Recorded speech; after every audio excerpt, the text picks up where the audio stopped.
बागेत फुललेल्या फुलांचा गजरा माळणं हा एक प्रकारचा आनंदच असतो. थोडीशीच फुलं आहेत, पण गजरा करण्याचा मोह काही आवरता येत नाही आहे आणि त्यामुळे गजरा करून दाखवणार आहे. ही कोरांटीची फुलं आहेत, पांढऱ्या रंगाची आणि पिवळ्या रंगाची. नमस्कार, तुमचं स्वरूप छंदकलामध्ये खूप खूप स्वागत. या चॅनेलवर वेगवेगळ्या छंदांबद्दलचे व्हिडिओज आपल्याला पाहायला मिळतील. तर आपण गजरा करूया.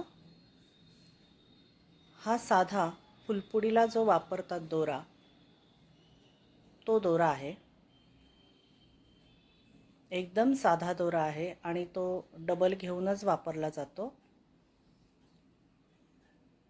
मी इथे फुलं कोरांटीची घेतली आहेत. पांढऱ्या रंगाची आणि पिवळ्या रंगाची आहेत आणि ही फुलं थोडीशीच असल्यामुळे मी ती मोजून घेतली आहेत आणि त्याप्रमाणेच मी गजरा करणार आहे.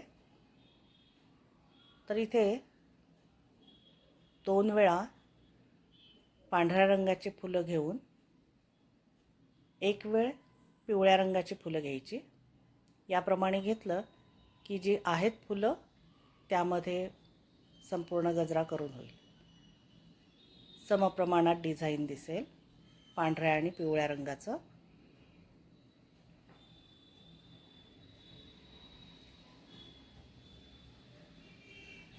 हा गजरा एकदम साध्या पद्धतीचा आहे. याला गाठींचा गजरा पण म्हणतात. दोन्ही बाजूला अशी फुलं घ्यायची आणि त्याला खालच्या बाजूने आणि वरच्या बाजूने असे दोन्हीकडून अशा पद्धतीनं फेरा घ्यायचा दोऱ्याचा की त्याची गाठ बसेल. पण नंतर ती समजा एखादं फूल तुटलं त्यातलं जास्त जोरात ओढल्याने, तर तिथे गाठ बसणार नाही दोऱ्याला.